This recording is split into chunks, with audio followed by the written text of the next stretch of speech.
भारत माता की, भारत माता की।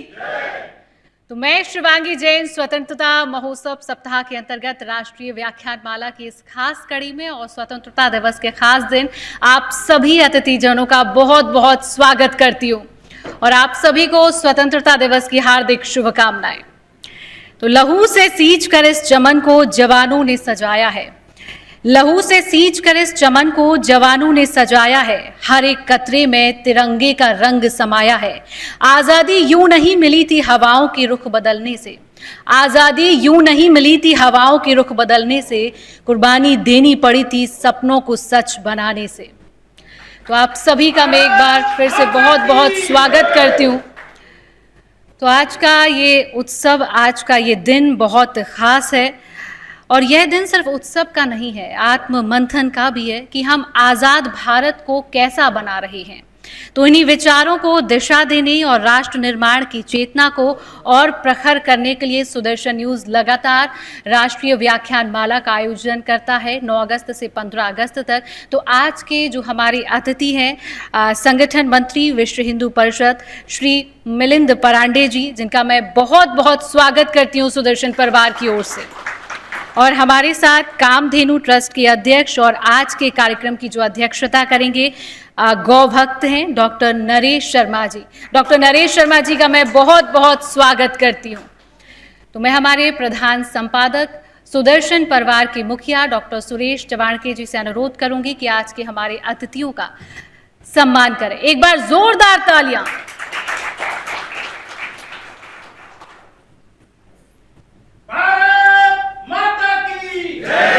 भारत माता की, भारत माता की, भारत माता की, भारत माता की।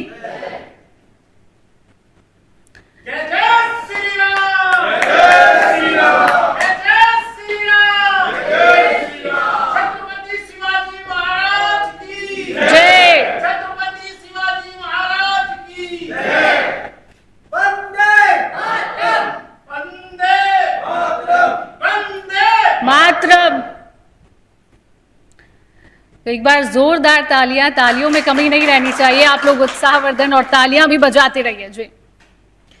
तो हमारे प्रधान संपादक और सुदर्शन परिवार के मुखिया डॉक्टर सुरेश चवाणके जी, डॉक्टर नरेश शर्मा जी का सम्मान करते हुए गौ माता की, गौ माता की, भारत माता की, धरती माता की, गौ माता की, भारत माता की, जय जय श्री राम, जय श्री राम। तो स्वतंत्रता दिवस का अवसर है और मैं हमारे प्रधान संपादक सुदर्शन परिवार के मुखिया डॉक्टर सुरेश चवाणके जी से अनुरोध करूंगी कि आज के कार्यक्रम की प्रस्तावना आप सभी के समक्ष रखें। एक बार जोरदार तालियां। भारत माता की, वंदे वंदे। आज स्वतंत्रता दिवस की आप सभी को शुभकामनाएं। सुदर्शन के 22 वर्ष के इस व्याख्यान माला के आज अंतिम सत्र में मुख्य वक्ता के रूप में विश्व हिंदू परिषद के राष्ट्रीय संगठन मंत्री हमारे साथ मिलिंद परांडे जी है। मैं आप सभी की तरफ से उनका स्वागत करता हूं। हमारे साथ आज के कार्यक्रम के अध्यक्ष डॉक्टर नरेश शर्मा जी है, जो गौ भक्त है और कामधेनु ट्रस्ट के अध्यक्ष है, हमारे मित्र है, क्रांतिकारी है। और हमारे दर्शक हो, अतिथि हो, उसमें सबसे पहली कंडीशन यही होती है कि क्रांतिकारी होना चाहिए, क्योंकि लोग ऐसा मानते हैं कि 15 अगस्त स्वतंत्रता मिल गई तो अब काम समाप्त हुआ। वास्तविकता उसके बाद ही हमारा काम शुरू हुआ है और यह एहसास, यह अनुभव, यह अनुभूति, यह धारणा लोगों के मन में ना होने के कारण ही देश की ज़्यादातर समस्याओं का कारण आज है। आज के स्वतंत्रता दिवस पर, जिसको हम संपूर्ण स्वतंत्रता नहीं मानते, लेकिन हमारे बलिदानी हुतात्माओं का अपमान ना हो, जो मिला है उसका भी सम्मान हो और जो मिलना चाहिए उस लक्ष्य की तरफ जाए। इसलिए इस अधूरी स्वतंत्रता का ये महोत्सव हम मनाते हैं ताकि पूर्ण स्वतंत्रता प्राप्ति की तरफ जाया जा सके। हम इस व्याख्यान माला में ये सारे विषय प्रतिवर्ष लेते हैं कि कैसे ये अधूरी स्वतंत्रता है और पूर्ण का लक्ष्य क्या है।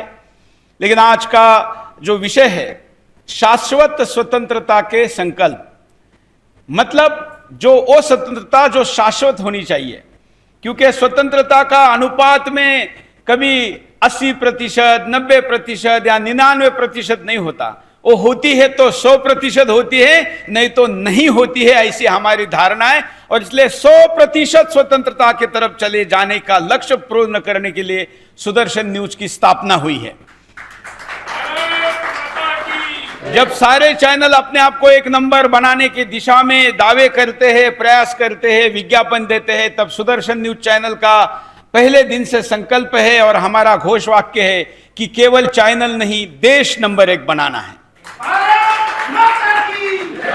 देश को नंबर 1 बनाने की दिशा में हिंदुस्तान आगे बढ़ रहा है और अंतर्राष्ट्रीय स्तर पर भी हम देख रहे हैं कि हमारे मित्र देश रहे देश भी हमारी प्रगति को देखकर अब हमारे प्रगति के मार्ग में रोड़े अपनाने का काम कर रहे हैं, जिसमें अमेरिका जैसे देश भी क्यों ना हो।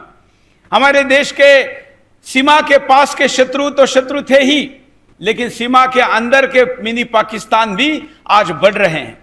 कल के संबोधन में मैंने ये पूछा था कि आज हम 15 अगस्त 2025 का स्वतंत्रता महोत्सव जब मनाएंगे और 2026 का जब मनाएंगे तो हमारी स्वतंत्रता बढ़ चुकी होगी या घट चुकी होगी। इस देश में घुसपैठियों की संख्या बढ़ चुकी होगी या घट चुकी होगी? मैं आपको पूछता हूं, बढ़ चुकी होगी। उन्होंने कब्जा की हुई जमीन का आकार बढ़ चुका होगा। तो हमारा देश बढ़ रहा है या सिकुड़ रहा है? सिकुड़ रहा है। तो ऐसे में जिस देश में 10 करोड़ घुसपैठिए हो, उस देश के संसाधनों की लूट कितनी होती है, इसे हम समझ सकते हैं। तो इस वर्ष भी हम पिछले वर्ष के संकल्प को आगे बढ़ाएंगे। पिछले वर्ष हमने अभियान शुरू किया था जिसका नाम हमने दिया था जनता एनआरसी। सरकार लाती है तो एनआरसी और जनता लाएगी तो जनता एनआरसी। और इसलिए पिछले वर्ष हमने महाराष्ट्र में इसका प्रारंभ किया। तब कई लोग, पत्रकार भी और कई नेता मुझे कहते थे कि सुरेश जी ये बांग्लादेशी भगाओ, ये तो हम कॉलेज में थे तब से सुनते आ रहे हैं। लेकिन हमने कहा जब सुदर्शन किसी मुद्दे को उठाता है तो राष्ट्रीय मुद्दा बनता है। हमने यह अगस्त में संकल्प लिया पिछले वर्ष में कि हम जनता एनआरसी आंदोलन शुरू करेंगे और केवल 2-3 महीने में ही अक्टूबर महीने में देश के प्रधानमंत्री को झारखंड की सभा में इस मुद्दे का संदर्भ लेकर बोलना पड़ा। ये सुदर्शन के संघर्ष। उसके बाद गृह मंत्री बोले, उसके बाद अन्य लोग बोलने लगे और आज घुसपैठियों को इस देश से निकलना राष्ट्रीय एजेंडा बना हुआ है। 2018 में हमने देश की 70 दिनों की 20,000 किलोमीटर की एक राष्ट्रव्यापी यात्रा की थी जिसका नाम था भारत बचाओ यात्रा और उसका उद्देश्य था जनसंख्या नियंत्रण कानून। और 4 बीबियां और 44 बच्चे अब इस देश में नहीं चलेंगे, ये नारे के साथ उस यात्रा को हमने किया था। परिणाम यह हुआ कि देश के मुख्य मुद्दों में आज जनसंख्या नियंत्रण के ऊपर काम हो रहा है या लोग डिमांड कर रहे हैं और हम आशा करते हैं कि भारत सरकार शीघ्र ही इस मुद्दे पर भी काम करेगी, क्योंकि इस देश की जनसंख्यिकी जो असंतुलन है वो असंतुलन इस देश का सबसे बड़ा दुश्मन है, सबसे बड़ी समस्या है। मैं मानता हूं कि भूखमरी या बेरोजगारी से भी बड़ी समस्या अगर कोई है तो वो है इस देश में जनसंख्या का असंतुलन। क्योंकि देश का विभाजन बेरोजगारी या अव्यवस्था के कारण नहीं हुआ, सड़क बिजली पानी के कारण नहीं हुआ, मजहब के कारण हुआ। और अगर इस देश में मुसलमानों की संख्या बढ़ेगी, हिंदू की घटेगी, तो ये देश बिना युद्ध लड़े वैसे ही इस्लामिस्तान बन जाएगा। क्या हम ऐसा होने देंगे? और ये ना हो इसलिए ये सारा संघर्ष है और उस संघर्ष में सुदर्शन के दर्शक आप सभी लोग साथ देते हैं, इसलिए आपका हम धन्यवाद व्यक्त करते हैं। और अगले इस वर्ष में भी हम इस 2 आंदोलनों को कंटिन्यू करेंगे, जारी रखेंगे। उसके लिए देशव्यापी आंदोलन अभियान जारी रखेंगे, संकल्प हम यहाँ पर लेते हैं। और मैं अब आज के मुख्य वक्ता मिलिंद जी को अपने संबोधन के लिए निमंत्रित करता हूं। भारत माता की जय, जय श्री राम।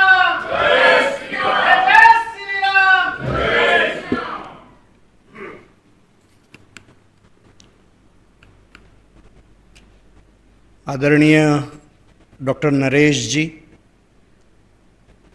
आदरणीय श्री सुरेश जी और यहाँ उपस्थित तथा सुदर्शन के देश भर में इस चैनल को देखने वाले सभी दर्शकगण, सभी को भारत के स्वतंत्रता दिवस के निमित्त बहुत बहुत शुभकामनाएं। वैसे हम सब लोग भारत स्वतंत्र होने का दिन मना रहे हैं, मगर मुझे लगता है कि अधिक उपयुक्त शब्द यह होगा कि भारत उस दिन स्वाधीन हुआ, एक राजनीतिक परतंत्रता समाप्त हो गई। और हम सब लोगों को जो सोचना होगा कि सही अर्थ में स्वतंत्र कहाँ आएगा, क्योंकि आज हमारी विकास की संकल्पना, हमारी राजनीति, आज हमारी अर्थनीति, ऐसे जो अनेक विषय जो है आज स्व के ऊपर आधारित है क्या, हिंदू चिंतन के ऊपर आधारित है क्या?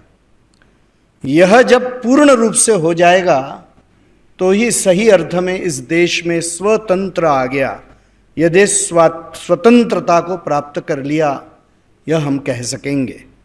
और इसलिए निश्चित रूप से सैकड़ों वर्षों के राजनीतिक परतंत्रता से हम मुक्त तो हो गए, मगर आज समाज को जब तक स्पष्ट रूप से मैं कौन हूं, यह स्व का बोध नहीं होगा, अपने अस्मिता का बोध नहीं होगा, तब तक और फिर सारी व्यवस्थाएं देश की यह जब तक स्व के ऊपर आधारित, हिंदू चिंतन के ऊपर आधारित नहीं खड़ी होगी, तब तक सच्ची स्वतंत्रता हमने प्राप्त की है ऐसा हम नहीं कह सकेंगे।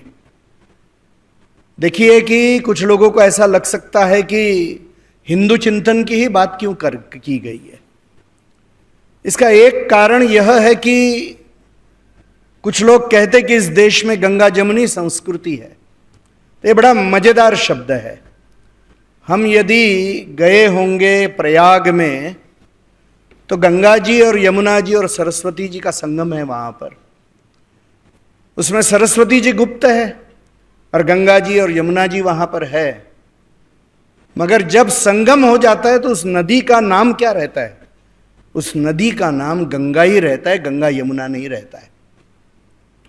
और इसलिए यह होता है क्योंकि गंगा का गंगत्व यह ताकतवर है, और इसलिए गंगा जी से कितनी भी नदियां मिल जाएं तो भी गंगा गंगा ही रहती है।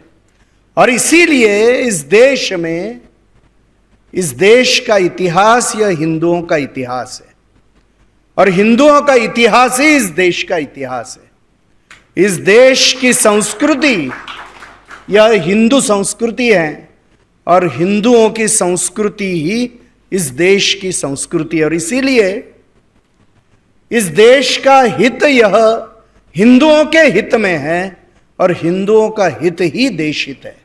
यह हमको समझना ही पड़ेगा।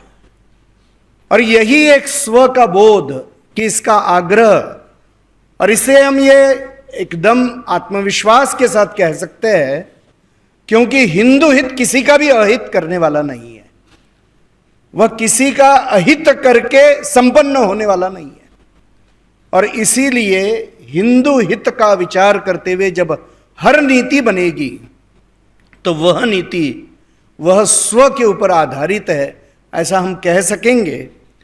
और इसलिए जो अनेक वीर और वीरांगनाओं ने, अनेक संतों ने, समाज के सामान्य लोगों ने प्रचंड बलिदान करके, खून बहाकर यह जो स्वतंत्रता प्राप्त की है, यह जो एक स्वाधीन भारत को कर लिया है, तो उसकी रक्षा के लिए हमारे मन में इसीलिए संकल्प निर्माण होना चाहिए, वो ताकतवर संकल्प चाहिए। फिर आज हम देखेंगे कि भारत जब स्वतंत्र हो गया ऐसा हम कहते हैं, तो उसके पहले ही दिन 14 अगस्त के मध्यरात्रि को भारत खंडित भी हो गया। और इसलिए भारत खंडित हुआ इसका भी स्मरण रखना है, क्योंकि भारत का सामर्थ्य, भारत का गौरव, भारत का विश्व में स्थान तब तक नहीं बन सकता है जब तक अखंड भारत नहीं बनेगा। योगी अरविंद जी ने 15 अगस्त 1947 को एक भाषण दिया था, प्रथम दिवस को भाषण दिया था, और योगी अरविंद जी का भी जन्म दिवस आज है। तो उस महापुरुष ने यह कहा था कि भारत का प्रारब्ध ही विश्व का मार्गदर्शन करना है, विश्व गुरु बनना यही भारत का प्रारब्ध है, और वो प्रारब्ध इसलिए भारत वह करके ही रहेगा। मगर इसके लिए जिस सामर्थ्य की आवश्यकता है वह सामर्थ्य प्राप्त करना है तो उसके लिए भारत को अखंड बनना ही होगा। और वो उन्होंने उस दिन पहले दिन कहा था, विभाजन के पहले दिन, स्वतंत्रता के पहले दिन उन्होंने कहा था कि यह पत्थर की लकीर है कि यह होकर रहेगा, भारत विश्व गुरु बनेगा, और विश्व गुरु बनना है इसलिए भारत अखंड होकर ही रहेगा। हम लोगों को जो सोचना होगा यह इसलिए भी आवश्यक है, उन्होंने भाषण में एक सुंदर बात कही थी कि जब तक भारत अखंड नहीं होता है, क्योंकि भारत का विभाजन धर्म के आधार के ऊपर हुआ, और इसीलिए जब तक भारत अखंड नहीं होता है तो धर्म के आधार पर पुनः भारत खंडित होने का खतरा सतत बना रहेगा। और आज हम देख रहे हैं कि क्या हो रहा है विश्व भारत में, कितनी अलगाववादी इस तरह की मूवमेंट्स चल रही है, कितने ऐसे आंदोलन जो चला रहे हैं कुछ लोग, देश विरोधी, देश को तोड़ने वाले। और वह जो बात उन्होंने प्रथम दिवस कही थी कि भारत यह खंडित होने का खतरा बना रहेगा, वह बात, वह खतरा हमको प्रत्यक्ष आज इतने स्वतंत्रता के इतने वर्षों के बाद भी दिख रहा है। और फिर यह भारत अखंड बनाना है तो समाज को क्या सोचना पड़ेगा? यदि स्वतंत्रता को शाश्वत रखना है, पुनः पराधीन नहीं होना है, भारत को पुनः खंडित नहीं होने देना है, तो कुछ बातों के तरफ भारत के सभी देशभक्त नागरिकों को ध्यान देना पड़ेगा। स्वातंत्र्यवीर सावरकर जी के प्रतिमा को आज पुष्पहार अर्पण करके हम आए ऊपर, और उन्होंने, हम जानते कि स्वातंत्र्यवीर सावरकर जी ने प्रायोपवेशन करके प्राण त्याग कर दिया क्योंकि भारत खंडित हो गया था। और जब किसी ने उनको आग्रह किया कि आप जल ले लीजिए, तो उन्होंने कहा मुझे सिंधु का जल लाकर दीजिए, वो भारत का जल है। क्या ऐसी पीड़ा हमारे हृदय में है क्या कि भारत खंडित हुआ है? राष्ट्रीय स्वयंसेवक संघ के द्वितीय सरसंघ चालक परम पूज्य गोळवलकर गुरु जी जब भारत खंडित हो गया तो ऐसा बताते कि उनके दोनों कंधों में यह कष्ट प्रारंभ हो गया कि जो जीवन भर रहा, कि जैसे भारत मां की समझ लो दो बाहें, उन्हीं को आघात हो गया होगा। और इसीलिए सही में हर भारतीय के हृदय में यह कष्ट है क्या कि ये मेरा देश खंडित हुआ, इसको मुझे अखंड बनाना है। यह पीड़ा, और उस पीड़ा के साथ में यह विश्वास कि यह भी हो सकता है, और फिर इसके लिए संकल्प और इसके लिए प्रयास, यह हर भारतीय के हृदय में जब तक नहीं होगा तब तक भारत अखंड बनना यह एक बहुत बड़ी चुनौती रहेगी। और इसलिए आज के दिन हम सब ने यह संकल्प करना चाहिए, हर एक बच्चे के, पुरुष महिला, हर एक के हृदय में, कि भारत को हम अखंड बनाकर रहेंगे तो ही भारत अपने पूर्ण गौरवशाली और सामर्थ्यशाली स्वरूप में पुनः विश्व के सामने आकर जो विश्व को मार्गदर्शन करने की अपनी भूमिका है वह निभा सकेगा। और इसीलिए अपना राष्ट्र क्या है, अपनी संस्कृति क्या है, इसकी स्पष्ट धारणा हर एक के हृदय में निर्माण करनी पड़ेगी। दुर्भाग्य से भारत स्वाधीन हुआ तब जो लोग राजनीतिक सत्ता में आए उनका यह विश्वास ही नहीं था कि भारत यह प्राचीन राष्ट्र है। Nation in the making, nation in the making, ऐसी बातचीत चल रही थी। और अनेक लोगों को लगता है कि राष्ट्र यह विषय एक राजनीतिक संकल्पना है, मगर यह राजनीतिक संकल्पना नहीं है, यह एक भू सांस्कृतिक संकल्पना है।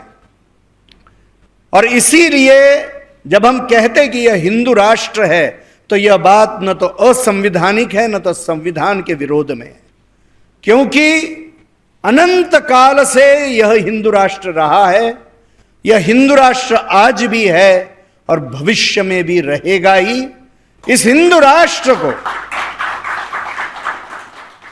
प्रबल बनाना, इस हिंदू राष्ट्र के संपूर्ण समाज को निर्दोष बनाना, इस हिंदू समाज का कि जो यहां का राष्ट्रीय समाज है, उस समाज को संगठित, बलशाली और निर्दोष बनाना, यह एक प्री कंडीशन है यदि स्वातंत्र्य को टिकाना है तो। और इसीलिए इस राष्ट्र को और इस संस्कृति को हर भारतीय नागरिक को समझ लेना चाहिए।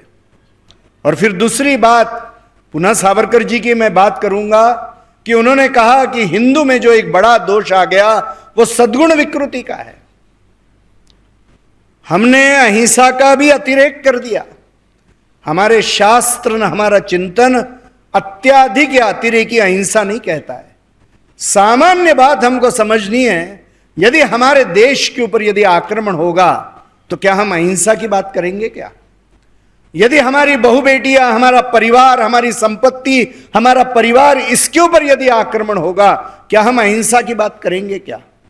यदि अपने प्रत्यक्ष जीवन के ऊपर संकट आ गया तो क्या हम अहिंसा की बात करेंगे क्या? और इसीलिए सद्गुण विकृति से नाश हो जाएगा।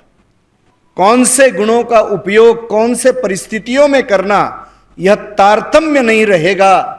और जो कि तारतम्य हिंदू समाज का दुर्भाग्य से छूट गया, और इसीलिए हिंदू समाज की और इस देश की, इस मोक्ष भूमि की इतनी दुर्दशा पिछले 1000 वर्ष में हुई। और इसीलिए हमारी संस्कृति, हमारा राष्ट्र, इसके बारे में एक स्पष्ट धारणा, और उसी के साथ में 2-3 बातों की तरफ ध्यान देना पड़ेगा। जैसे सद्गुण विकृति को हमारे जीवन में स्थान नहीं होना चाहिए, वैसे ही अल्पसंख्यकों का तुष्टीकरण भी रुकना चाहिए, क्योंकि वो देश विघातक है। इस देश का यदि कोई भी नागरिक है, वो बहुसंख्यक या अल्पसंख्यक है, उसके साथ में देश के आधार पर ही बात होनी चाहिए, राष्ट्र कल्याण के आधार पर ही बात होनी चाहिए। गिव एंड टेक की बातचीत नहीं होनी चाहिए कि आपको ये देंगे तो हम आप ये करिए, ऐसी बात नहीं है ये। और इसीलिए इस देशभक्ति के आधार के ऊपर ही सभी के साथ में बात होगी। और अल्पसंख्यक तुष्टीकरण, यह इस संपूर्ण भारतीय समाज को एकत्र लाने के अंदर एक बहुत बड़ा, यानी जिसको हम कहेंगे कि संकट का विषय है। और हर राजनीतिक दल को यह देखना होगा कि उनके जीवन में उन्होंने अल्पसंख्यक तुष्टीकरण से दूर हटना चाहिए। और जो भी स्वयं को अल्पसंख्यक कहलाता है, उसको इस देश, यहां की संस्कृति, यहां की परंपराओं के साथ में उसको अपना लगाव बताना ही चाहिए, जीना भी चाहिए। क्या ईरान और इराक का युद्ध नहीं हुआ क्या? वहां तो उम्मा की संकल्पना नहीं आई क्या? सऊदी अरेबिया ने यमन के ऊपर हमला नहीं किया क्या? तो वहां उम्मा की कल्पना आई क्या? क्या आज अफगानिस्तान और पाकिस्तान में युद्ध नहीं चल रहा है क्या? तो क्या वहां उम्मा की कल्पना आई है क्या? और इसीलिए देश को मानने वाले अनेक लोग हैं। और मुझे ऐसा लगता है कि यह देशभक्ति की भावना जितनी प्रबल होगी, देश के प्रति मेरा कर्तव्य क्या है, यह भावना जितनी प्रबल होगी, अल्पसंख्यक तुष्टीकरण जितना नष्ट होगा, उतने हमारी स्वतंत्रता अधिक प्रबल होकर खड़ी रहेगी। यह बहुत महत्व का विषय है। साथ में आज हम देखेंगे कि देश में अनेक अलगाववादी शक्तियां काम कर रही है। पूर्वोत्तर भारत में ऐसे अनेक संगठन हैं कि जो स्वतंत्र देश की मांग कर रहे हैं। अनेक जगह पर भ्रम फैलाकर भी अलगाववाद की बातें हो रही है। अभी की बात करनी है क्योंकि इतने निकट, एक सप्ताह के अंदर की घटना है कि 9 अगस्त का दिन मनाया गया और 9 अगस्त को मूल निवासी दिवस करके प्रतिष्ठित करने का प्रयत्न कुछ लोग कर रहे हैं। 9 अगस्त यह मूल निवासी दिवस है, इसका कोई औचित्य ही भारत में नहीं है। कुछ लोग कहते हैं कि अरे ये तो इंटरनेशनल डे है, इंडिजिनस पीपल्स डे, तो भारत को मनाना चाहिए। हमको ध्यान रखना चाहिए कि भारत ने इस यूनाइटेड नेशंस द्वारा घोषित इसका जो चार्टर है 9 अगस्त मनाने का, उसके ऊपर अपना हस्ताक्षर नहीं किया है। इसको स्वीकारा नहीं है, इसे भारत में इसको मनाने का कोई औचित्य नहीं है। और 9 अगस्त का दिन यूनाइटेड नेशंस ने क्यों तय किया? उन्होंने इसलिए तय किया कि अमेरिका, बाद में न्यूजीलैंड, ऑस्ट्रेलिया जैसे देशों में जब यूरोप के गोरे लोग गए और वहां के मूल निवासियों का समूल नाश करके उन्होंने अपने देश स्थापित किए। आज भी हम देखेंगे कि बहुमति के दृष्टि से अमेरिका, ऑस्ट्रेलिया या न्यूजीलैंड ये देश गोरे यूरोपियन लोगों के देश है। वह परिस्थिति तो भारत में है नहीं।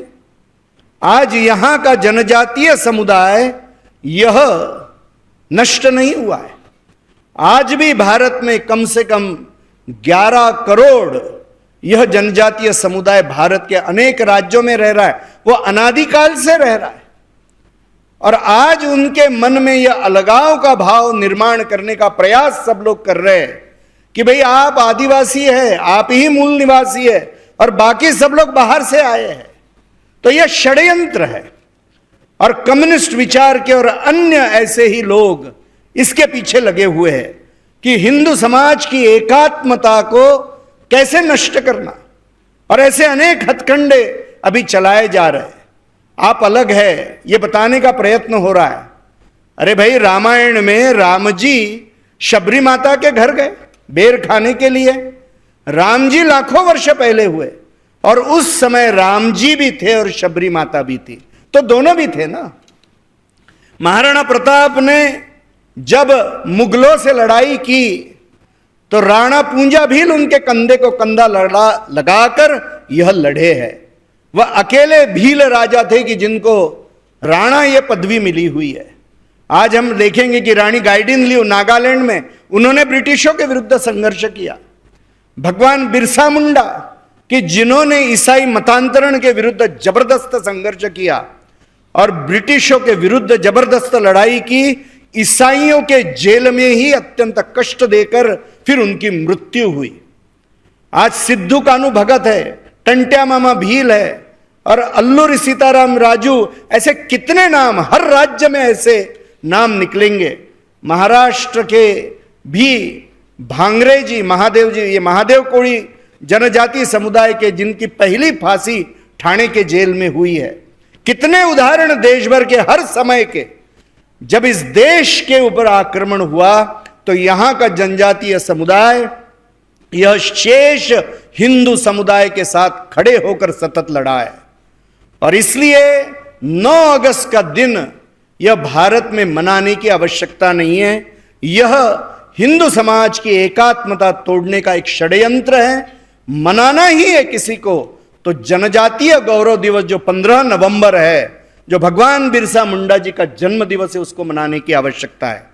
और इसीलिए ऐसे जो अनेक षड्यंत्र आज चल रहे हैं कि जो अलगाववादी शक्तियां काम कर रही है, हर जागरूक नागरिक को उसके विरुद्ध काम करने की आवश्यकता है।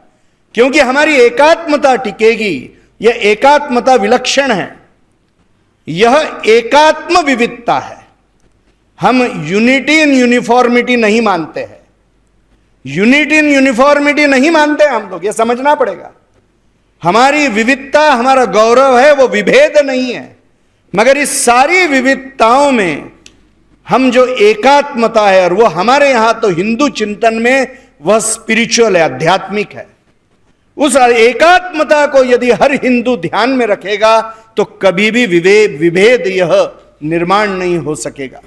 भारत माता की जय। और इसीलिए मुझे लगता है कि इस एकात्मता के भावना को प्रबल करना, एक मातृभूमि, एक धर्म विचार, एक संस्कृति का हर व्यक्ति यहां का यह सहोदर है, यह यदि सबको स्मरण रहेगा तो हमारी आज जिसको कहेंगे एकात्मता तोड़ने के जो षड्यंत्र है, इसमें कोई सफल नहीं हो सकेगा।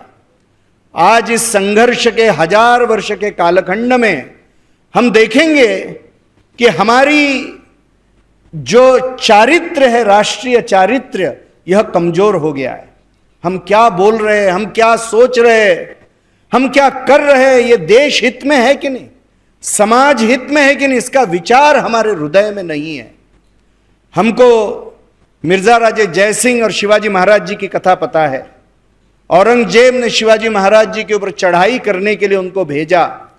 शिवाजी महाराज जी ने एक प्रसिद्ध पत्र उनको लिखा था कि आप भी हिंदू राजा है, मैं भी हिंदू राजा हूं, आप क्यों औरंगजेब की चाकरी कर रहे? आप औरंगजेब को हटाकर भारत के राजा बनिए, मैं आपके घोड़े का लगाम पकड़कर आपकी चाकरी करूंगा। मिर्जा राजे जयसिंह को यह बात समझ में नहीं आई। हम जानते हैं इतिहास कि शिवाजी महाराज जी की गिरफ्तारी होगी, फिर बाद में आगरा से छूट गए। मिर्जा राजे जयसिंह बहुत बड़े शिव भक्त थे, रोज शिव जी की पूजा, बिलवदल से पूजा, ब्राह्मणों को दक्षिणा, गो सेवा, सब कुछ करते थे जो जो अच्छा कहा। मगर देश हित किसमें है और राष्ट्र हित किसमें, यह बात समझ में नहीं आई। और इसीलिए केवल व्यक्तिगत चारित्र्य नहीं तो हर भारतीय नागरिक का राष्ट्रीय चारित्र्य भी ठीक होना चाहिए। आज भी दिखाई दे रहा है ना कि सीए का विरोध करने वाले हैं लोग यहां पर, क्योंकि राष्ट्रीय चारित्र्य बिगड़ा हुआ है। ये बातें तो चलेगी नहीं। और इसीलिए अपने संपूर्ण नागरिकों का राष्ट्रीय चारित्र्य जितना प्रबल होगा उतनी स्वतंत्रता की रक्षा भी यह संभव हो पाएगी। मगर कुछ व्यवहारिक पक्ष भी है। आज हमको देखना पड़ेगा, जैसा यह वैचारिक प्रबोधन आवश्यक है, इस वैचारिक प्रबोधन के साथ साथ में इन बातों के बारे में आज जागरण करना पड़ेगा। वह यानी हमारे परिवारों की टूटन। भोगवाद बढ़ रहा है तो परिवारों की टूटन बढ़ रही है, और इस कारण से हमारे संपूर्ण चिंतन का जो आधार है वह हमारी परिवार व्यवस्था है, उसकी रक्षा आज बहुत आवश्यक है। नशाखोरी बढ़ रही है, उससे भी हमको बचना पड़ेगा, हमारी युवा पीढ़ी को बचाना पड़ेगा। ये बातें आज व्यवहारिक समस्या करके हमारे सामने आ रही है। आज जिसका उल्लेख सुरेश जी ने अपने इसमें किया वह यानी हिंदू जनसंख्या का असंतुलन, यह बहुत बड़ी चुनौती है। और इसके 4 प्रमुख कारण है कि जिन चारों कारणों का निराकरण करना पड़ेगा। पहली तो बात है एक जबरदस्त मतांतरण का षड्यंत्र जो इवेंजेलिकल यानी ईसाई मिशनरियों के द्वारा हो रहा है। आज हम देखेंगे कि भारत स्वतंत्र होने के बाद में 3 राज्य यह हिंदू अल्पमत में नॉर्थ ईस्ट में चले गए, नागालैंड, मिजोरम, मेघालय, आज ईसाई बहुल हो गए। यह बहुत बड़ा खतरा है हमारे लिए कि वो सीमावर्ती क्षेत्र आज मतांतरित हो चुके हैं। और इसलिए आज मतांतरण के षड्यंत्र करने वाले अनेक संगठनों के ऊपर केंद्र सरकार ने एक नकेल तो कसी है। लगभग 20,000 से ज्यादा संगठनों के ऊपर यह नकेल कसी गई है। यह कार्यकर्ताओं का आंकड़ा नहीं है, यह संगठनों का आंकड़ा है। कितना बड़ा षड्यंत्र चल रहा है। दुर्भाग्य से मुसलमानों का एक वर्ग यह लव जिहाद के माध्यम से मतांतरण कर रहा है। यह समस्या कितनी भयानक है। 2023 में संसद में एक प्रश्न पूछा गया था, जुलाई माह या अगस्त माह में, कि भारत में कितनी महिलाएं मिसिंग हो गई, और गृह विभाग ने उत्तर दिया है कि 2023 के पहले के 2.5 वर्षों में 13 लाख महिलाएं भारत में मिसिंग हो गई, गायब हो गई। इसमें 3 लाख लड़कियां 18 वर्ष से कम आयु की है और 10 लाख महिलाएं यह 18 वर्ष से ऊपर के आयु की है। तो ये 18 वर्ष के नीचे की 3 लाख लड़कियां और उसके ऊपर की 10 लाख महिलाएं, यह कितना बड़ा संकट है। मैं ये तो नहीं कहूंगा कि यह सभी की सभी लव जिहाद की शिकार है, मगर एक बहुत बड़ी मात्रा इसमें लव जिहाद की शिकार है। और हम देखेंगे कि केरल के अनेक बिशप भी यह बात कर रहे हैं कि 2015 से लेकर 2019 के बीच में कम से कम 4 लाख ईसाई लड़कियां यह केरल में यह लव जिहाद की शिकार हुई है। यह जो प्रवृत्ति है यह राक्षसी प्रवृत्ति है जो रावण के जीवन में भी हमको दिखाई दी। हिंदू समाज ने क्या किया, एक सीता मां का अपहरण हो गया तो रावण के कुल का नाश हो गया। आज हम सोच रहे हैं क्या, कोई जाति, कोई बिरादरी, कोई भाषा, कोई पंथ संप्रदाय इस संकट से यह अछूता नहीं है। और इसीलिए यह जो दूसरा एक संकट है इसके बारे में भी सोचना पड़ेगा। तीसरी यानी मुस्लिम घुसपैठ। आज बांग्लादेश और साथ में हम देखेंगे कि म्यांमार से जो रोहिंग्या मुसलमानों की हो रही है, आज इनको देश बाहर करने की आवश्यकता है। इनकी हमारे संविधान से इनका कोई भी निष्ठा नहीं है, न तो इस देश के साथ निष्ठा है। और जैसे कि एनआईए ने कहा है कि बहुत बड़ी मात्रा में इनके कारण से स्लीपर सेल्स बन रहे, जो भारत के लिए एक अंतर्गत सुरक्षा का बहुत बड़ा संकट है, और इसलिए इनको भी देश बाहर करना आवश्यक है। और चौथी बात की जिसकी चर्चा हिंदू समाज करता नहीं है, वह यानी हिंदुओं का घटता जन्म दर। अभी इस वर्ष जो एक सैंपल सर्वे किया गया, लगभग 80 लाख लोगों का सैंपल सर्वे सरकार ही करती है, सरकारी एजेंसी करती है, और उसमें यह सामने आया है कि हिंदुओं का जन्म दर भारत में 2% 2 तक आ गया है। एक आंकड़ा बताया जाता है, वो आंकड़ा यानी रिप्लेसमेंट रेट, उसको 2.1 कहते हैं। वह आंकड़ा पूर्ण विश्व में किसी भी समुदाय, किसी भी देश के लिए वह समान है। इसका अर्थ है कि यदि माता पिता की मृत्यु होगी तो 2 से आयु कम हो, 2 से आबादी कम हो गई, और घर में यदि 2 बच्चे होंगे तो 2 से आबादी बढ़ गई, तो आबादी कायम हो गई।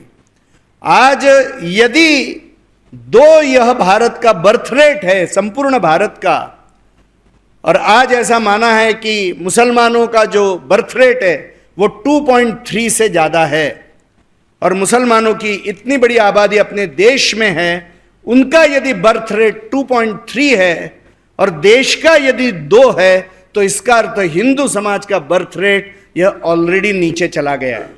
आज जो सैंपल सर्वे बता रहा है कि केवल 3 राज्य ऐसे हैं लगभग, एक यानी उत्तर प्रदेश, दूसरा बिहार और तीसरा गुजरात, कि जहां पर बर्थ रेट या 2.1 के आगे पीछे है। अन्य सभी राज्यों में भारत में यह बर्थ रेट 1.8, 1.7, 1.6 तक नीचे आया है, कि जो अत्यंत खतरनाक है। और इसीलिए हिंदू समाज को अपने परिवार में कम से कम 2-3 बच्चे होने ही चाहिए, इसका विचार करना चाहिए। बहुत महत्व का है। भारत, यदि भारत रहना है तो हिंदू आबादी यहां बहुमती में ही होनी चाहिए, और वो हिंदू संस्कारों से ओतप्रोत होनी चाहिए, और वो डोमिनेंट पोजीशन में होनी चाहिए, तो ही भारत भारत बना रहेगा। और इसीलिए आज विवाहों का आयु भी बढ़ रहा है, और इसीलिए 25-30 साल के बाद में यदि विवाह होता है तो हमारी 100 वर्ष में केवल 3 पीढ़ी बैठेगी, और आज जिनकी आबादी गति से बढ़ रही है उनकी 100 वर्ष में 4 से 5 पीढ़ियां बैठ रही है। मुझे लगता है कि जनसंख्या असंतुलन के ये जो सारे विषय है, इसके बारे में भी हिंदू समाज ने सोचकर इनका उपाय करना चाहिए। हर नागरिक को जागरूक होना पड़ेगा, हर नागरिक को प्रवृत्ति में लगना पड़ेगा। हम बहुत अधिक निवृत्ति की बातें कर रहे हैं अध्यात्म के नाम पर। हमारा धर्म निवृत्ति सिखाता है मगर निष्क्रियता नहीं सिखाता है। हमारा धर्म निवृत्ति सिखाता है मगर अकर्मण्यता नहीं सिखाता है। और इसीलिए निवृत्ति के आधार के ऊपर प्रवृत्ति, अखंड प्रवृत्ति है, हिंदू समाज ने करनी चाहिए। यह बहुत आवश्यक है। एंगस मेडिसन जो बहुत बड़े अर्थशास्त्री हो गए, उन्होंने कहा है कि 16वीं शताब्दी तक भारत के हाथ में 33% विश्व की संपदा थी। आज हमारे करोड़ों करोड़ों लोग गरीबी रेखा के नीचे पहुंच गए, मगर आज भी फॉर्च्यून 500 कंपनीज में अनेक कंपनियों के प्रमुख ये भारतीय मूल के हो गए। तो वो कौशल, वो ताकत हमारे अंदर निश्चित रूप से है। और इसीलिए केवल नौकरियों के पीछे दौड़ने से ज्यादा स्वरोजगार के पीछे हम कैसे जाएंगे, ये हर व्यक्ति ने सोचना चाहिए। साथ ही में श्रम की प्रतिष्ठा, आज अनेक हमारे व्यवसाय अपने समाज के हाथ से निकलते जा रहे हैं। यह बहुत खतरनाक स्थिति है। और इसीलिए श्रम की प्रतिष्ठा होगी और स्वयं के पैरों के ऊपर खड़े करने का होने का एक संकल्प रहेगा, तो आज भी पुनः यह परिस्थिति को हम ठीक कर सकते हैं। आज व्यापार के हर क्षेत्र में कैसे हम खड़े हो सकेंगे, यह सोचने की आवश्यकता है। विश्व में गरीबी का सम्मान नहीं होता है, विश्व में कमजोरी का सम्मान नहीं होता है, विश्व में अपयश का सम्मान नहीं होता है। हमारे पास में तत्वज्ञान है, अध्यात्म है, त्याग है, वैराग्य है, मगर इसी के साथ में सामर्थ्य, इसी के साथ में वैभव और ऐश्वर्य, और इसी के साथ में विजिगीषु वृत्ति और विजय, ये सभी की आज आवश्यकता है। यह यदि हिंदू समाज अपने अंदर निर्माण करेगा, टिका के रखेगा, तो पुनः कोई भी हमें परतंत्र नहीं कर सकेगा। और माता की आज जैसा कि लॉर्ड टॉयनबी जैसे लोगों ने यह कहा है कि जब विश्व शांति खोजेगा तो विश्व को भारत के ही शरण में आना पड़ेगा, और इसलिए उस विचार का अनुगामी पूर्ण विश्व जब ही बनता है जब उस विचार को जीने वाले समाज की स्थिति श्रेष्ठ होती है। और इसीलिए हर भारतीय देशभक्त की यह जिम्मेदारी है कि भारत को यदि इस स्थिति में हमको लाना है तो जिन बातों की चर्चा आज हमने की है उन सब में अपने को श्रेष्ठता अर्जित करनी पड़ेगी। भौतिक शक्ति के बिना भी कोई उत्तर नहीं है, और इसीलिए जीवन के हर क्षेत्र में हमारे युवाओं ने अनुसंधान करना चाहिए।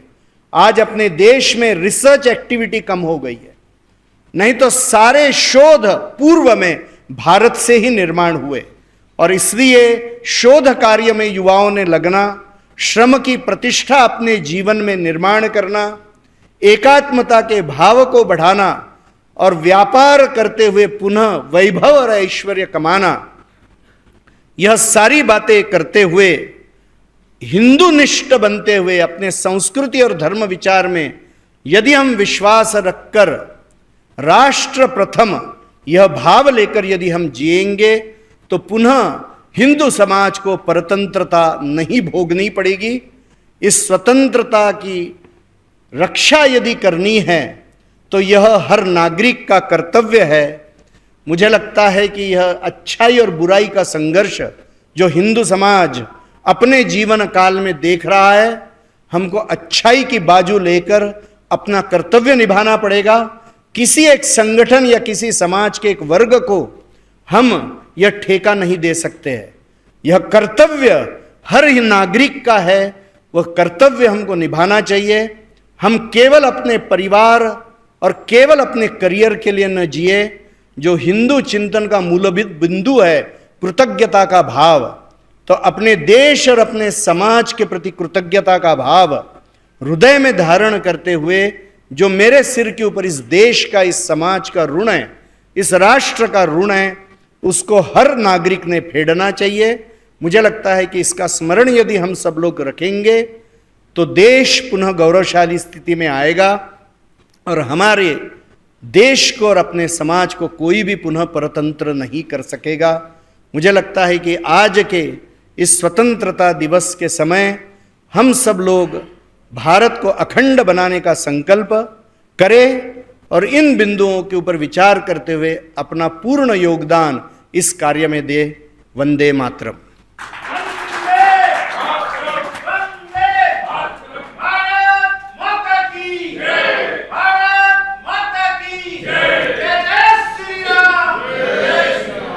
जय श्री राम।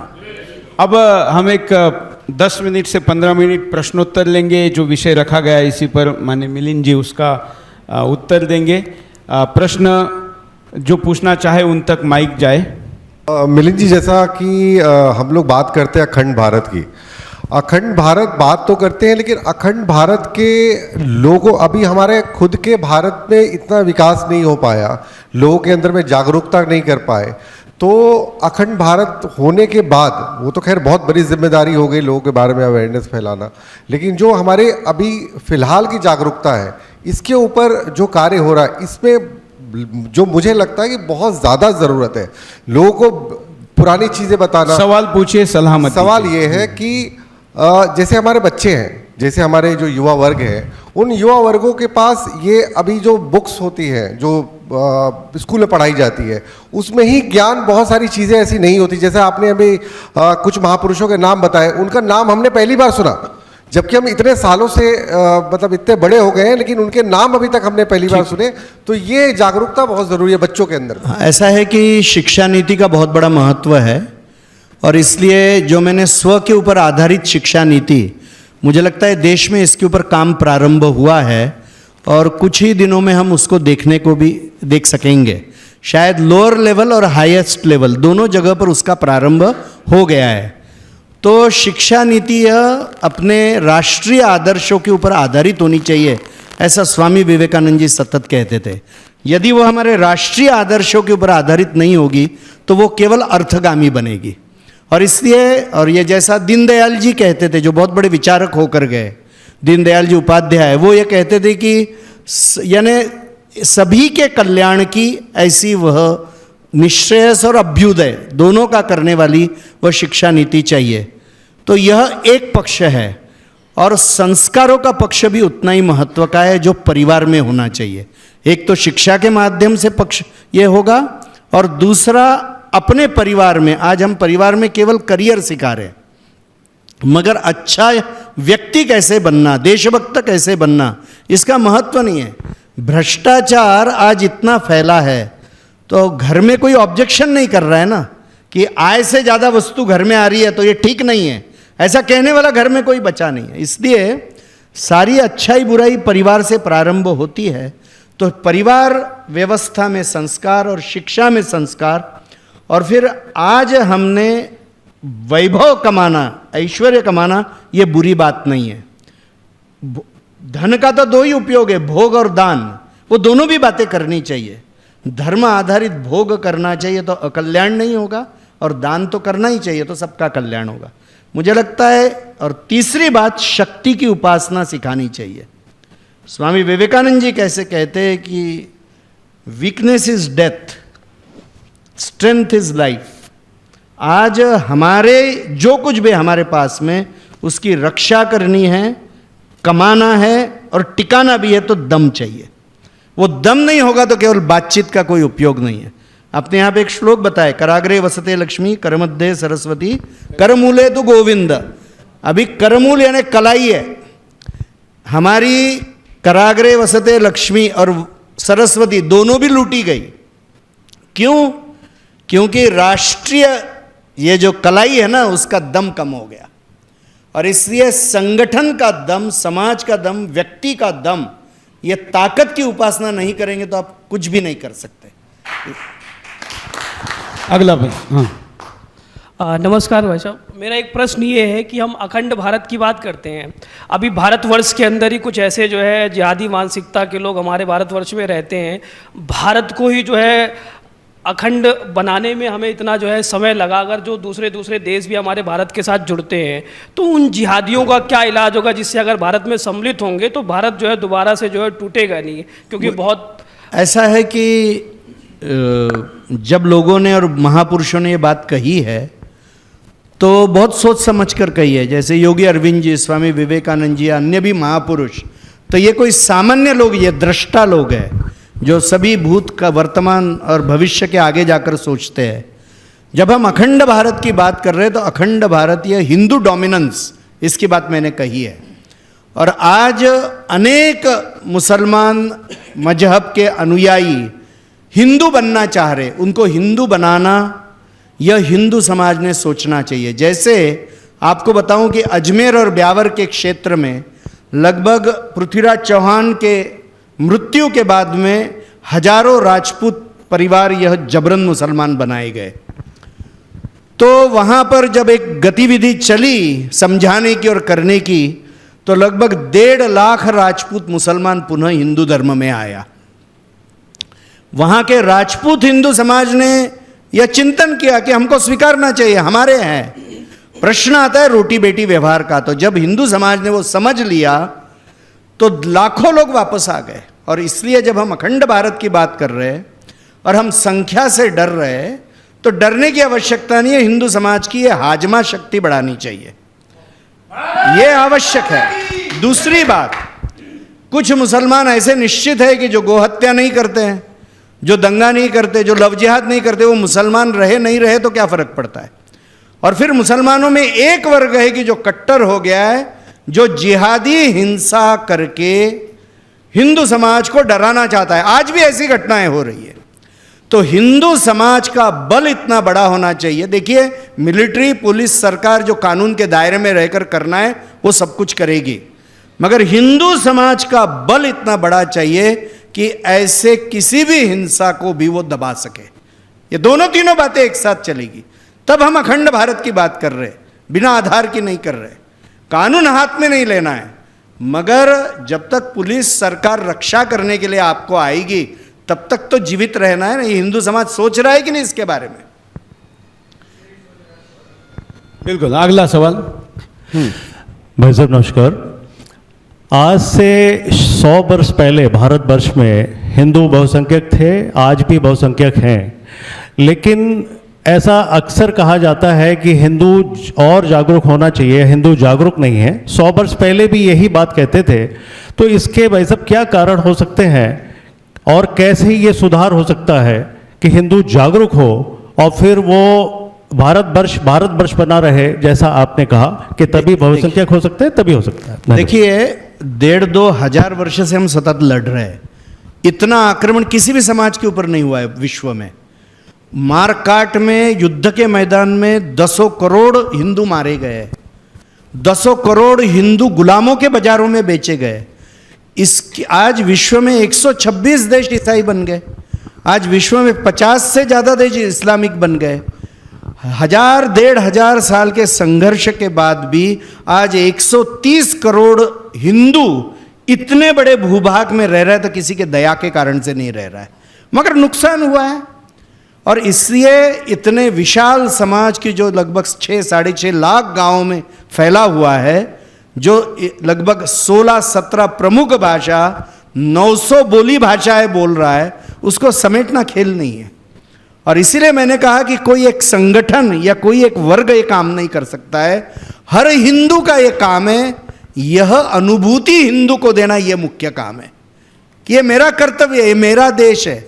ये अपनत्व यदि अपने देश, धर्म और संस्कृति के बारे में बढ़ेगा, ये सारी समस्याओं का उत्तर आएगा। और मुझे कहने में आनंद है कि आज ऐसे करोड़ों लोग हर जाति, बिरादरी, भाषा में, पंथ संप्रदाय में खड़े हो गए, जो देश धर्म का पहले सोच रहे, जाति भाषा का बाद में सोच रहे।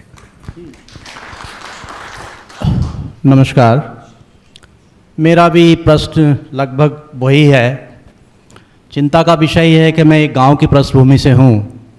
आज से 40 साल पहले मैं देखता था कि बहुत हरियाली थी, बहुत समृद्धता थी हमारे गांव में, मगर मैं देख रहा हूं कि आज मात्र इस 40 साल के अंतर में सब हवेलियां खाली पड़ी हैं, कोई गांव में रहने के लिए तैयार नहीं है। ऐसा नहीं है कि हमारा हिंदू युवा आज भी जागरूक नहीं है, बट उसके सामने रोटी कमाने का एक इतना बड़ा संकट आ चुका है कि वो कितना भी बड़ा क्रांतिकारी हो, कितना भी बड़ा देशभक्त हो, लेकिन जब पेट में भूख लगती है तो शाम को उसे जो है काम करना ही पड़ता है। तो ये मैं समझता हूँ कि इन सब समस्याओं के पीछे बढ़ती हुई आबादी हमारी सबसे बड़ी मेन समस्या है। हमारे प्रधानमंत्री जी ने 10 साल पहले जब वो प्रधानमंत्री बने थे, लाल किले की प्राचीर से भी उन्होंने कहा था, इस मुद्दे पर प्रकाश डाला था। और उन्होंने ये कहा था, मुझे अच्छी तरह से याद है, कि जो लोग अपने समाज को, अपने परिवार को सीमित रख रहे हैं, यानी जनसंख्या वृद्धि नहीं कर रहे हैं, तो वो एक बहुत बड़े राष्ट्रभक्त लोग हैं। तो मैं ये जानना चाहता हूँ, बिकॉज आप उस लेवल के व्यक्ति हैं कि आप शायद मोदी जी से भी मिलते होंगे या दूसरे लोगों से मिलते होंगे, तो इस मुख्य समस्या का हम निदान करने के लिए क्या हमारे पास ठोस रणनीति है? देखिए, 2 बातें आपने कही है, दोनों बातें, एक का बात का तो उत्तर मैंने दिया है कि एक तो हमको केवल नौकरियों के पीछे नहीं जाना चाहिए, और विकास की संकल्पना हमारी जो है वह स्व के ऊपर आधारित चाहिए, इसलिए व्यवसायों के तरफ जाना चाहिए। आज वैसा एक इकोसिस्टम निर्माण करना पड़ेगा कि जो सरकारों को निर्माण करना पड़ेगा, और समाज में भी यह प्रतिष्ठित करना पड़ेगा कि ज़्यादा से ज़्यादा लोग उस दिशा में जाए। और इसलिए शहरों के तरफ इसलिए आ रहे कि इस दृष्टि से सोच नहीं रहे, शहरों में भी नौकरियों के लिए ज़्यादा आ रहे। तो यदि आज उत्तर प्रदेश में कुछ प्रयत्न शुरू हुए, हम उत्तर प्रदेश में बैठे हुए हैं यहाँ, कि यहाँ पर ग्रामीण क्षेत्रों में एक जिला एक उद्योग, ऐसे भी कुछ कल्पनाएं आ रही है, अन्यत्र भी आ रही है। तो आज उसके तरफ बहुत योजनाबद्ध ढंग से करना पड़ेगा। जैसा मैंने कहा, गरीबी अच्छी नहीं है, धन कमाना ही पड़ेगा। वो तो उसके व्यवस्थाओं के तरफ ध्यान देना है। दूसरी बात, केवल आबादी कम करोगे तो बाद में हिंदू ही नहीं रहेगा ना। केवल जीवित रहना है कि हिंदू बनकर और डोमिनेंस में रह के जीवित रहना है। इसलिए कम आबादी वाला राष्ट्रीय समाज है, मगर कम आबादी का डेफिनेशन 2 या 3 लोग, ये मैंने जैसा कहा वो आवश्यक है, अस्तित्व की रक्षा के लिए आवश्यक है। सर माफ़ी चाहता हूँ, दोबारा खड़ा होना पड़ा मुझे। मैं प्रोफेसर रहा हूँ, it was my first job of my career. मैं संवेदनशील व्यक्ति हूँ, समाज के प्रति भी और देश के प्रति भी, परिवार के प्रति भी। मैं राइटर हूँ, लेखक हूँ और मैं एक सिंगर हूँ पैदाइशी। मैं कुछ चीज़ें देख रहा हूँ, मैं समझता हूँ कि आज के परिवेश में युद्ध से कोई फैसला नहीं हो सकता। क्योंकि सलाह हम मत देख रहे दीजिए, हैं। प्रश्न पूछने जी, का सेशन। प्रश्न मेरा ये है कि क्या हम इस आबादी को नियंत्रित करने के लिए कोई कानून, ठोस कानून हमारे पास है, कोई नीति हमारे पास निर्धारित करने का कोई प्रावधान ऐसा है सरकार के पास कि नहीं? क्योंकि इसके बिना कोई समस्या का समाधान नहीं होगा। ठीक है, जो राष्ट्रीय समाज है वो सारे कानूनों को मानेगा, और वो कम आबादी बिना कानून के ही कर रहा है ना। हिंदू समाज बिना कानून के ही कम आबादी कर रहा है, और जो समाज कानूनों को नहीं मान रहा है वो कह रहा है कि हम आबादी बढ़ा देंगे, बाद में कानून भी हम ही बनाएंगे। ये जो कहने वाला है समाज, उसको कैसा समझाएंगे ये भी उत्तर देना पड़ेगा। और देखिए, युद्ध से कुछ हल नहीं होता है, तो ये तो मुझे लगता है कि करेक्ट सोच नहीं है ना। नहीं तो भगवान अर्जुन को युद्ध करने के लिए नहीं कहते थे। कुछ परिस्थितियां ऐसी आती है कि युद्ध ही उपाय होता है, ये पक्का ध्यान में रखिए।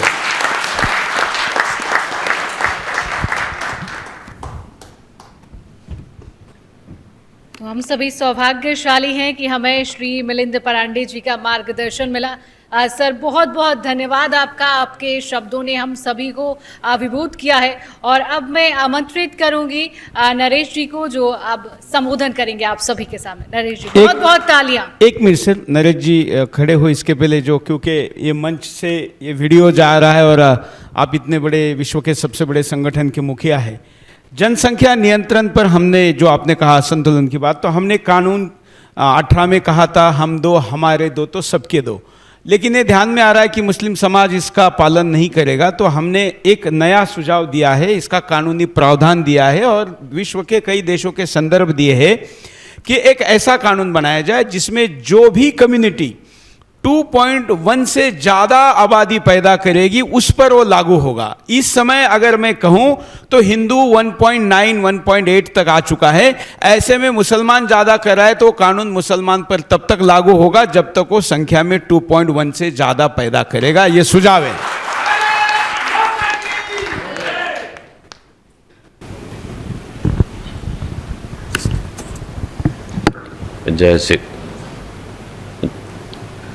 जय श्री राम। विश्व की सबसे महान संस्कृति हिंदू संस्कृति है। सबसे ज़्यादा वैज्ञानिक संस्कृति है। सबसे ज़्यादा विश्व का कल्याण करने वाली संस्था है। मानवतावादी संस्था है। यही संस्कृति है जो विश्व की मूल संस्कृति है। ये जब मनुष्य इस पृथ्वी पर आया तो वो हिंदू सनातनी ही था, बाकी संस्कृतियां बाद में आई हैं। ईसाई संस्कृति लगभग 2000 साल पुरानी है, इस्लाम की संस्कृति 1500 साल पुरानी है। इस पृथ्वी का जो मूल धर्म है वो हिंदू धर्म है।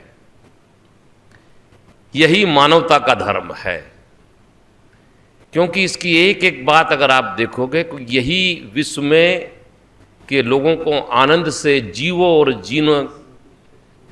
जीने दो की संस्कृति का व्याख्यान करती है। आज मंच पर दो महान संस्थाएं बैठी हैं। विश्व की सबसे महान संस्कृति हिंदू संस्कृति की सेवा करने वाली, उसकी रक्षा करने वाली, उस संस्कृति को फैलाने वाली विश्व हिंदू परिषद के राष्ट्रीय संगठन मंत्री आदरणीय श्री मिलिंद पांडे जी हमारे मध्य उपस्थित हैं। ये हमारे लिए बहुत गौरव की बात है। यही वो लोग, तपस्वी लोग हैं जिन्होंने इस हिंदू संस्कृति की रक्षा के लिए, हजारों ऐसे प्रचारक लोग हैं जिन्होंने अपने घर बार छोड़ दिए, विवाह नहीं किया और एक तपस्वी की तरह, एक ऋषि की तरह, एक साधक की तरह आज समाज के बीच में साधारण से दिखते हैं। बहुत सारे हम बड़े बड़े ऋषि महात्माओं को देखते हैं, गेरुए वस्त्र में होते हैं, बड़ी दाढ़ी होती है, उनका सम्मान करते हैं, लेकिन असली तपस्वी ये महापुरुष लोग हैं जो रात दिन इस समाज के बीच में अपना संपूर्ण त्याग हमारे लिए कर रहे हैं और इस संस्कृति का प्रचार पूरे विश्व में वर्तमान में 1947 की आजादी के बाद वर्तमान में छत्रपति वीर शिवाजी की भांति अगर कोई महापुरुष है तो भाई श्री सुरेश चौहान के। बंधुओं, मैंने इनके अनेक कार्यक्रम देखे हैं। जब जब किसी ने हिंदू संस्कृति को ललकारा है, एक नाम सुना होगा डॉक्टर जाकिर नाइक, वो हिंदू संस्कृति की बहुत मजाक उड़ाता था। उस जाकिर नाइक को अगर देश से भगाया है, उसको खुला चैलेंज दिया है, तो वो भाई सुरेश चौहान के।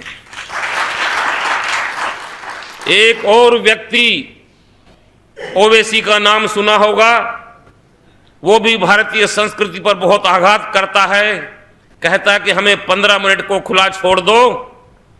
उस ओवैसी को भी आदरणीय सुरेश जी ने उसको खुला चैलेंज दिया कि मैं फलानी तारीख को हैदराबाद के इस मंदिर में आ रहा हूं, और चैनल पर एकदम लाइव बोला। वहां के डीजीपी के, हैदराबाद के डीजीपी का सुरेश जी के फोन आया कि सुरेश जी इसी फ्लाइट से ओवैसी आ रहे हैं, इसी से आप आ रहे हैं, आप अपनी फ्लाइट कैंसिल करा लो, अगली फ्लाइट से आना। सुरेश जी ने कहा मैं अपनी फ्लाइट कैंसिल नहीं कराऊंगा। ये महापुरुष है जो अपनी प्राणों की बाजी लगा रहे हैं। और ऐसा ही हुआ, डीजीपी को झुकना पड़ा, ओवैसी ने अपनी फ्लाइट कैंसिल कराई और भाई सुरेश चौहान के वहां पहुंचे। एयरपोर्ट के बाहर हजारों लोग इनको लेने आए थे और जिस मंदिर में जिस समय नमाज अदा होती थी, जो उसकी घंटी बजती थी, एक पुलिस का एक कांस्टेबल उसको घंटी को पकड़ के खड़ा हो जाता था कि कोई हिंदू घंटी ना बजाए, नहीं तो नमाज में व्याघात होगा। भाई सुरेश चौहान के जी वहां गए, उस घंटी पे बंधा वो कपड़ा खोला, अपने हाथों से वो घंटी बजाई और उस मंदिर के बाहर चारों तरफ का जो एरिया है मुसलमानों का एरिया है, उस हर घर में मुसलमान खड़े हैं। सुरेश जी ने कहा मुझे यहाँ भाषण देना है, तो पुलिस का आईपीएस अफसर कहता है कि आप अपनी गाड़ी के अंदर बैठे बैठे भाषण दे दो। सुरेश जी ने कहा नहीं, वो बाहर निकले, उस कार की छत पर खड़े होकर वहीं पर उनको ललकारा। तो मेरे बंधुओं, ये वीर शिवाजी, छत्रपति शिवाजी महाराज की इस भूमि से ही है, शिरडी से। तो मेरा जो निवेदन है कि आज आपने अनेक समस्याएं देखी, इन अगर कोई समस्याओं का समाधान कर रहे हैं तो ये दो संस्थाएं कर रही हैं। हम सब जो आज पूरे विश्व में लोग इस बात को सुन रहे हैं, देश 1947 में आजाद हुआ था, उस समय अनेक संकट थे, लेकिन भाई सुरेश जी ने कहा कि वो आजादी अधूरी थी। आज भी पाकिस्तान, अफगानिस्तान, इराक, अनेक कंट्री, यहां तक भी अब तो बाबा ट्रंप भी धारने लग गए हैं। तो मेरे देशवासियों, आज इस 15 अगस्त पर जो करोड़ों लोग इस समय इस पृथ्वी पर सुन रहे हैं, कहते हैं ना कि जिंदा रहने की रुत है बहुत सारी, मरने के मौसम रोज आते नहीं हैं। 1947 में जो देश आजाद हुआ था, 6 लाख से ज्यादा, 1857 से 1947 तक जो ये आंदोलन चला था, 6 लाख से ज्यादा लोगों ने अपने प्राणों की बाजी लगाई थी। ये आजादी कोई ऐसे थाली या तस्तरी में रख के नहीं मिल गई। हजारों लाखों लोगों ने खून बहाया था। विश्व के सुनने वाले हिंदू लोगों, आज 2 बूंद पसीने की बहानी है आपको, और हम दोबारा से पुनः विश्व के गुरु बन सकते हैं। ये जो अभी अगर हम इस भारत में भी 90% हिंदू हैं, अगर 90% हिंदू अगर भारतीय जनता पार्टी को वोट देगा तो पूरे भारत में हर प्रदेश में भारतीय जनता पार्टी की सरकार होगी, हिंदुओं की सरकार होगी। और वो जितनी भी बातें आप कह रहे हैं, जितनी भी समस्याएं आप कह रहे हैं, ये समस्याओं का सबका समाधान हो जाएगा। आज भी कई प्रदेशों में हिंदू धर्म के विरोधियों की सरकार है। आप तलवार गोली नहीं चला सकते, लेकिन हिंदूवादी सरकार को वोट तो डाल सकते हैं। कितनी आसान सी बात है ये। बहुत बड़ी बड़ी बात, बहुत बड़े बड़े त्याग और बलिदान की बात मैं नहीं कर रहा हूं। कितना जो लोग ऐसी विरोधी पार्टियों को, ममता बनर्जी को क्यों वोट देते हैं, जो हिंदुओं की विरोधी सरकार बनाती है, ऐसे राक्षसी प्रवृत्ति वाली उस महिला को क्यों वोट दे रहे हैं हम लोग? वो देने वाले वोट भी तो कुछ हमारे हिंदू लोग हैं। तो पूरे भारत में एक हिंदूवादी सरकार होनी चाहिए। मैं पुनः आप सबको आजादी के इस पर्व की बहुत सारी शुभकामनाएं देता हूं। जय हिंद, जय भारत।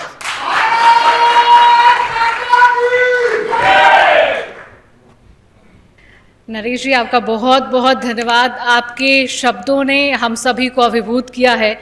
और आज सुदर्शन की इस व्याख्यान माला का आज अंतिम दिन है और हम सभी बहुत सौभाग्यशाली हैं कि हमें श्री मिलिंद परांडे जी और श्री नरेश जी का सौभाग्य प्राप्त हुआ और इनके शब्दों ने हम सभी को बहुत अभिभूत किया है। एक राष्ट्र प्रेम की भावना, हिंदू की भावना हमारे मन में और ज़्यादा जागृत की है और उन्होंने जिस स्पष्टता और गहराई से राष्ट्र और हिंदू मूल्यों को लेकर अपने विचार रखे हैं, वो ना सिर्फ विचारणीय हैं बल्कि प्रेरणादायक भी हैं।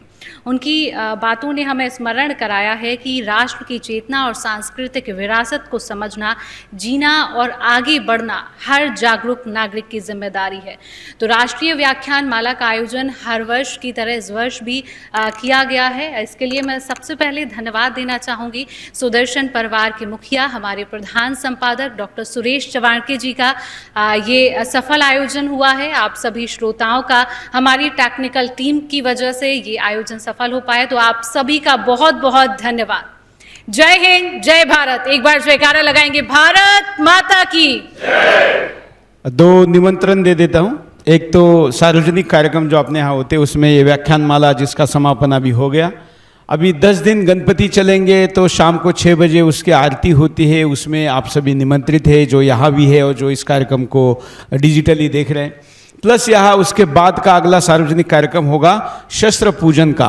प्रतिवर्ष ये भी 22वां वर्ष रहेगा जिसमें हम विजयादशमी पर शस्त्र पूजन करेंगे। वो कार्यक्रम शाम को 5 बजे होता है, उसमें भी आप सभी निमंत्रित रहेंगे। कार्यक्रम की समाप्ति की घोषणा करते हैं।